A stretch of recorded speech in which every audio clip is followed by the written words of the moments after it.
আসসালামু আলাইকুম। আজকের আলোচনায় আমরা জানবো আয়কর রিটার্ন দাখিল করার সময় করদাতারা কি কি ভুল করেন এবং সেগুলোর সহজ সমাধান কি। প্রথম ভুল হলো আয় কম দেখানো এবং সম্পদ গোপন করা। আয় কম দেখিয়ে অথবা সম্পদ গোপন করে আপনার মনে হতে পারে যাক বাঁচা গেল, কিন্তু আপনি কি জানেন এতে আপনি সাময়িক সুবিধা পেলেও যখন অডিট হবে তখন আপনাকে খুব বড় সমস্যার মুখোমুখি হতে হবে। দ্বিতীয় ভুল হলো সঠিক ব্যাংক অ্যাকাউন্ট অথবা লেনদেনের তথ্য রিটার্নে উল্লেখ না করা। অনেক করদাতা মনে করেন অতিরিক্ত ব্যাংক অ্যাকাউন্ট বা লেনদেনের তথ্য যদি রিটার্নে দেখাই তাহলে হয়তো অতিরিক্ত ট্যাক্স আসবে, তাই কেউ কেউ একটি বা দুটি অ্যাকাউন্ট দেখান, বাকিগুলো গোপন করেন। কিন্তু মনে রাখতে হবে বর্তমানে ব্যাংক লেনদেন, মোবাইল ব্যাংকিং এবং বড় অঙ্কের লেনদেন সবকিছুই সরকারের নজরদারিতে রয়েছে।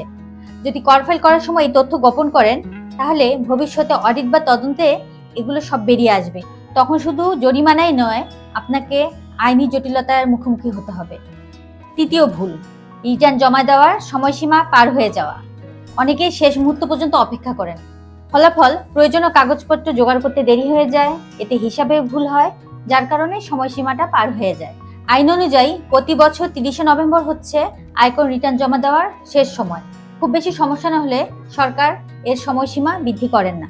নির্ধারিত সময়ের মধ্যে রিটার্ন জমা না দিলে আপনাকে জরিমানা গুনতে হবে। এছাড়া আইনগত জটিলতারও ঝুঁকি বাড়তে পারে, যা ভবিষ্যতে লোন, ভিসা বা ব্যবসায়িক বড় কাজে বাধা হয়ে দাঁড়াতে পারে। তো এসব ভুল এড়াতে কি করবেন? আপনাদের উচিত 30শে নভেম্বর মানে শেষ তারিখ পর্যন্ত ওয়েট না করে আগে ভাগেই কাগজপত্র জড়ো করে রিটার্ন জমা দেওয়া। প্রয়োজনে একজন ট্যাক্স কনসালটেন্ট অথবা আইনজীবীর সহায়তা নিতে পারেন। মনে রাখবেন, সঠিকভাবে রিটার্ন জমা দিলে আপনার কোনো ভয় থাকবে না বা আইনি জটিলতার মুখোমুখি হবেন না, এবং এটি আপনাকে বিভিন্ন আর্থিক সুবিধার পথ খুলে দিবে। দর্শক, আজ এই পর্যন্তই। দেখা হচ্ছে পরবর্তী এপিসোডে ট্যাক্স সংক্রান্ত নতুন কোনো ভিডিও নিয়ে। সে পর্যন্ত ভালো থাকবেন। আল্লাহ হাফেজ।